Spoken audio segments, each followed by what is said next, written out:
Now originally, this movie was just meant to be for my short series, where I watch a film and review it in a day, but I had so much to say about it that it was clear that a short would not do this movie justice.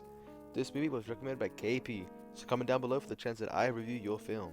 The film follows the titular character Boy in 1984 New Zealand, as he lives in an impoverished town with his grandma and younger cousins, as well as his brother Rocky, meaning he has to take care of them. His best friend is also Leaf the Goat, who is the goat of the film. Trust me, he's great.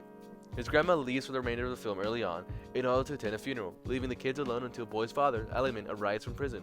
At first, he seems like a good dad, but from here on, it's a slippery slope. Alamin is looking for a pile of cash he stashed while running away from the cops, and it's clear that his main motivation staying there, instead of being his two children, is the treasure, and it even makes Boy dig for it, which is pretty messed up. While being a comedy, it definitely doesn't hold back any punches, as it's a very grounded movie, there being a lot of really impactful and dramatic moments that stick with the viewer.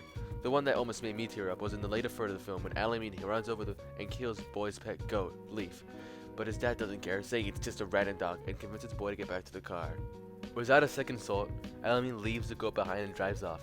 This means the two brothers then later have to come back for Leaf, as he dies in Boy's arms, and the two over the course of the night have to drag Leaf back home and bury him. And that hurt, man. That was really rough. We even see Rocky comforting Leaf, telling him it's all gonna be alright.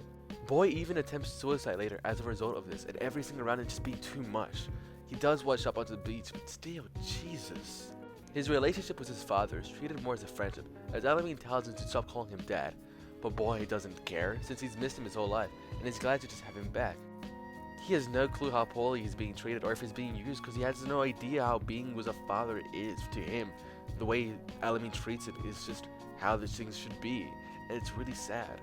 The brothers also have a sweet and sad dynamic, as their mother died giving birth to Rocky, so for this, he is blamed by his brother and father because of it.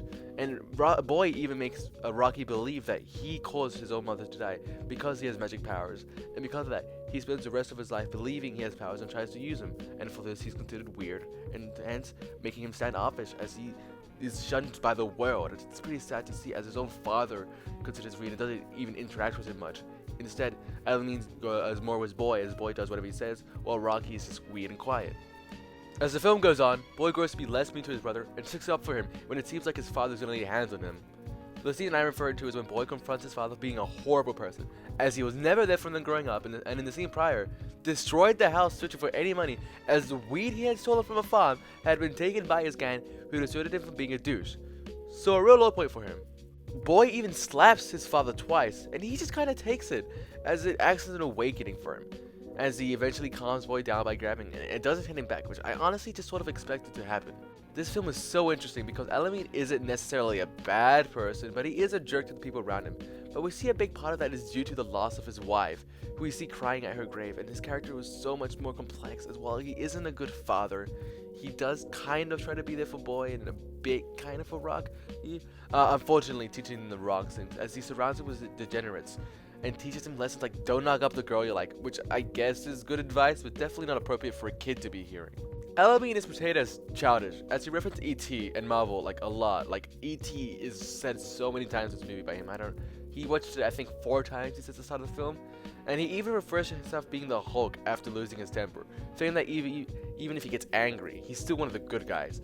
Which makes sense as to why he's a bad dad. He doesn't want to be one. He clearly got the woman he loved pregnant by accident, even losing her to the kids he didn't want. So instead of acting as their father, he treats them like he would his friends, and that's kind of just really messed up. After he has a fight with Boy, where he gets slapped twice. Now I genuinely thought this would be the last we see of him, as in that scene, Boy reveals that the money Alamin had been searching for had been destroyed by Boy's now dead goat Leaf, meaning that Alamin had no reason to stay behind. There's no money, right? However, the last shot of the film shows Rocky and Boy at their mother's grave, and right next to him is Alamin.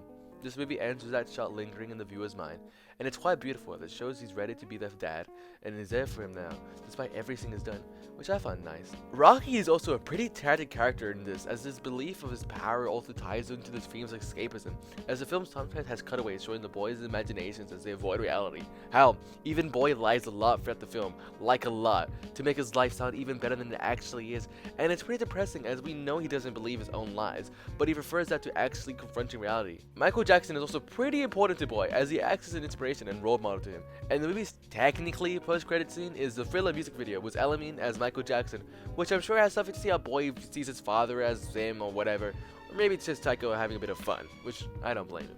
Also, building upon escapism and what it means to be something. Close to the start of the film, Boy is told by a teacher at his school that he has a lot of potential.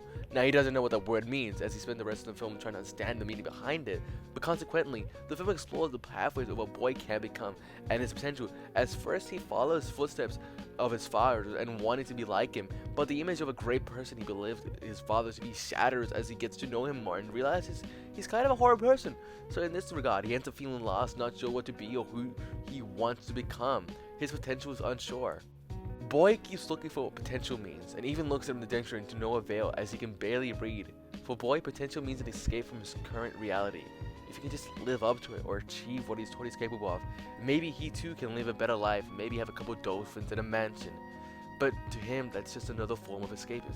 Overall, Boy is a depressing and unfortunately realistic coming-of-age film, which makes entirely more sense after finding out that this film is inspired by Taika Waititi's youth, which just helps me understand the whole film more, since yeah, it's extremely realistic and grounded, and it's because the writer and director is putting a vulnerable element of his own life on display, and that's kinda nice.